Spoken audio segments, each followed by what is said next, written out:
Hallo zusammen, heute gehe ich wieder mal wandern. Ich bin hier am Seibelseck in einer Höhe von 953 Metern. Der Wanderweg geht über den Mummelsee, über ein Hochmoor, vorbei an den Grinden bis zum Hornisgrindenturm.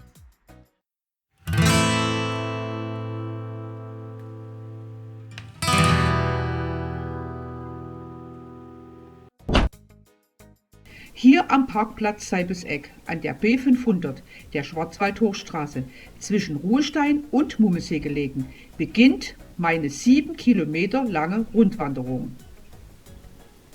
Es beginnt auch gleich mit dem steinigen Anstieg, der mich bis zur Hornisgrinde in Atem hält. Aber da man über die vielen Wurzeln und die noch größere Menge an Steinen sehr vorsichtig unterwegs sein muss, fällt die Anstrengung nicht mal sehr schwer. Dennoch, der Weg ist wildromantisch schön.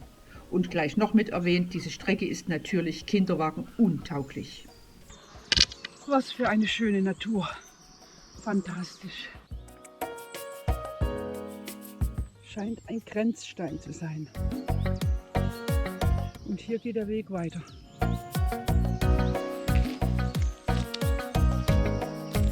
Kommt mit, es geht weiter über Stock und Stein.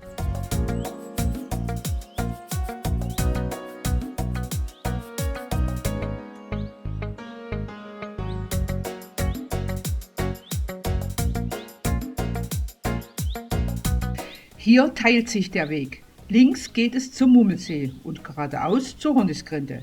Ich entscheide mich, gleich zur Hornisgrinde zu laufen. Den See kann man von oben sehr gut sehen. Da brauche ich nicht unbedingt hin, aber die Option besteht. Wow, ist das anstrengend. Über Stock und Stein, mehr über Stein.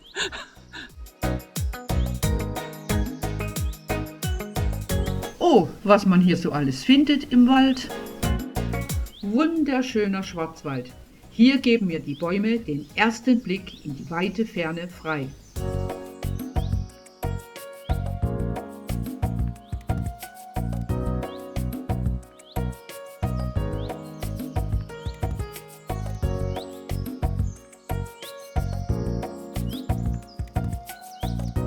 Jetzt sind wir oben bei 1154 Metern angekommen. Hier erstmal der sogenannte Dreifürstenstein. 1722 wurde diese repräsentative Felsplatte zur Markierung der endgültigen Grenzen zwischen den Markgrafschaften Baden, dem Herzogtum Württemberg und dem Fürstbistum Straßburg verwendet.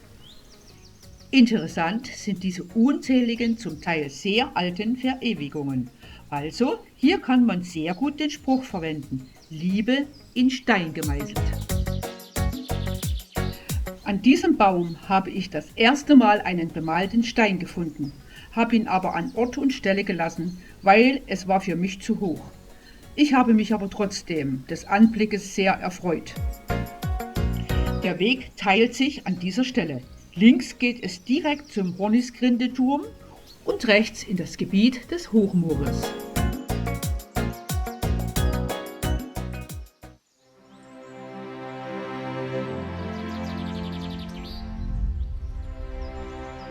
Ich bin begeistert. Gleich zu Beginn begrüßen mich unzählige Orchideen. Das Knabenkraut. Hier handelt es sich um ein breitblättriges. Diese Pflanze kleidet sich gerne in rosa bis pink, manchmal auch in weiß. Fast ein Drittel aller breitblättrigen Knabenkräuter, die es auf der Welt gibt, wachsen in Deutschlands Feuchtwiesen. Sie stehen unter Naturschutz, sind selten und deshalb müssen wir gut auf sie aufpassen. Aber wusstet ihr auch, dass die Insekten diese Pflanze zum Nulltarif bestäuben? Ja, sie duftet verführerisch, aber sie rücken keinen einzigen Tropfen Nektar raus, denn sie haben keinen.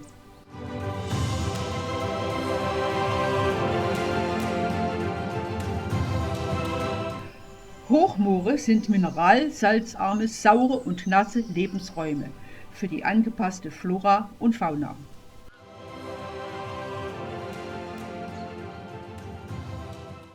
Die angelegten Stege schützen uns im Moor zu versinken Und gleichzeitig schützen sie aber auch die empfindliche Pflanz- und Tierwelt vor dem Zertrampeln der Besucher. Doch wenn man so etwas sieht, bekommt man einen unglaublichen Hass auf so viel Unvernunft mancher Menschen. Zertrampelte Lupinien. Das schmalblättrige Weidenröschen fängt an zu blühen. Und hier gibt es auch viele Schmetterlinge. Die meisten sind die filigran gezeichneten Baumweißlinge.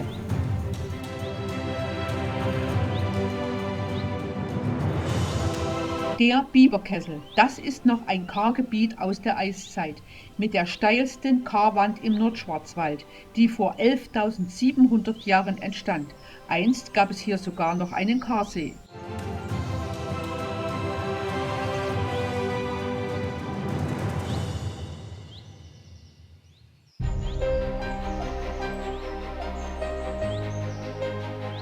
Hier sehen wir schon den Bismarckturm.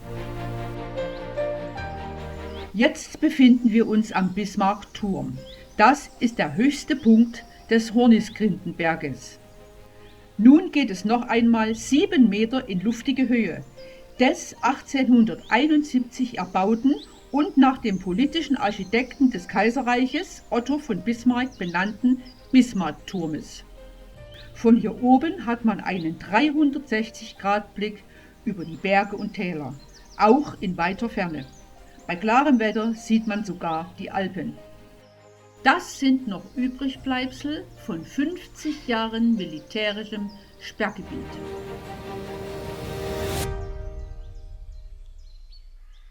Ab 1938 war das gesamte Gebiet hier, der Hornisgrindenturm und der ganze Hochmoor und alles eingeschlossen. Das ganze Gebiet war hier ein Sperrgebiet.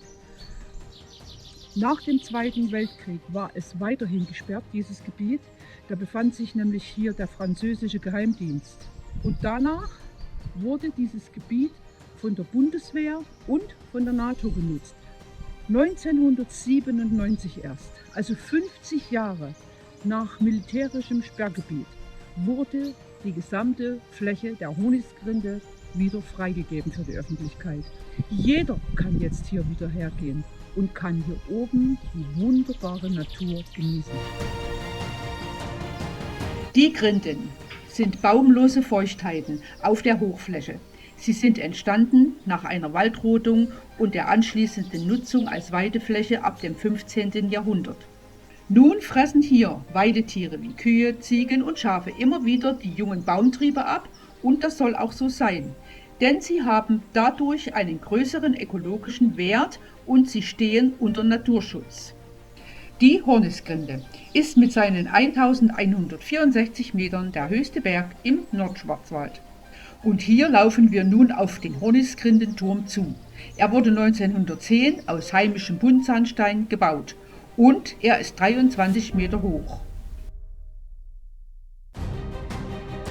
Dem Turm gegenüber steht die neu erbaute Grindenhütte. Sie wurde 2018 eröffnet.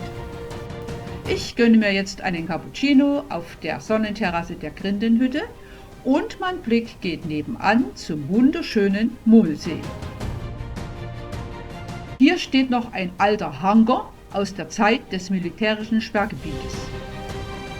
Ein Flair wie am Meer, aber manches Mal fühlt man sich auch so, denn sehr oft hat man hier einen Blick über ein Meer aus Wolken. Aber heute ist es wolkenlos.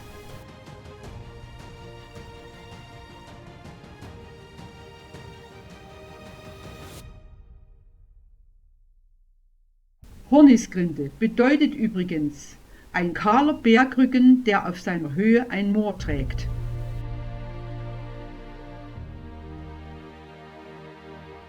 Und hier nochmal der einzigartig schöne Blick auf den Mummelsee.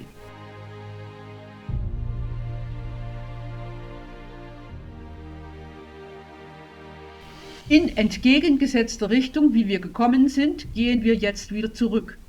Links in Richtung Seibelseck. So, und jetzt treten wir wieder den Rückweg an. Von der Hornisgrinde laufen wir wieder hinunter zum Seibelseck, wo unser Auto steht. An der Wegkreuzung Dreifürstenstein gehen wir erstmal in Richtung Seibelseck. Das ist übrigens der gleiche Weg, den wir hochgekommen sind. Nach wenigen Metern kommt eine Wegkreuzung. Da laufen wir aber diesmal nach links zum Seibelseck mit 2,2 Kilometern. Das ist nämlich ein wildromantischer Pfad mit nicht so vielen Steinen.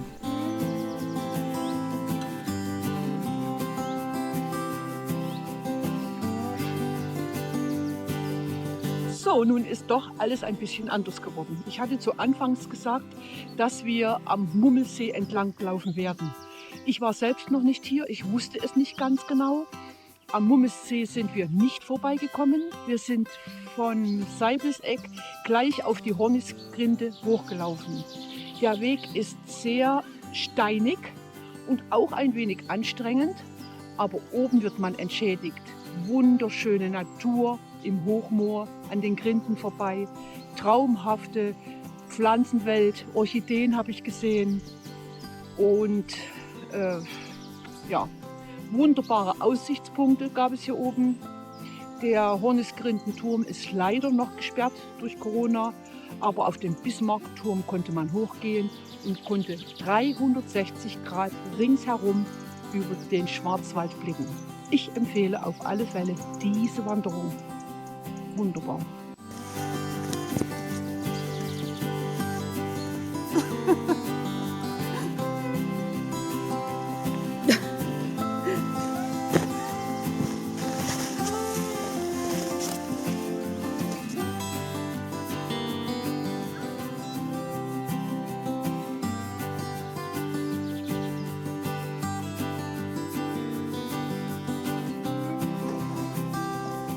Ist das schöne Natur und ganz alleine bin ich hier. Wunderschön. Hier ist eine kleine Quelle, das Wasser läuft den Berg hinunter, die umgestürzten Bäume, Bannwald. Hier darf die Natur sein, was sie ist.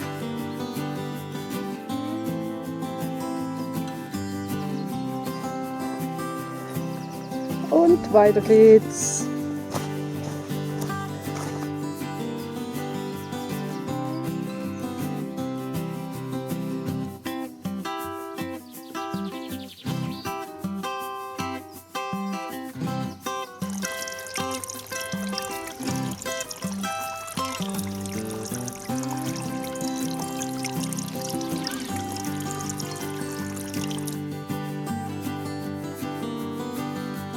So, ich bin am Parkplatz Seibelseck wieder angekommen, dort, wo mein Auto steht.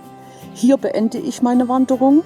Ich habe mich sehr gefreut, dass ihr wieder mit dabei gewesen seid. Es war eine wunderschöne Wanderung. Mir hat sie sehr gut gefallen. Ich hoffe euch auch. Und in diesem Sinne, tschüss.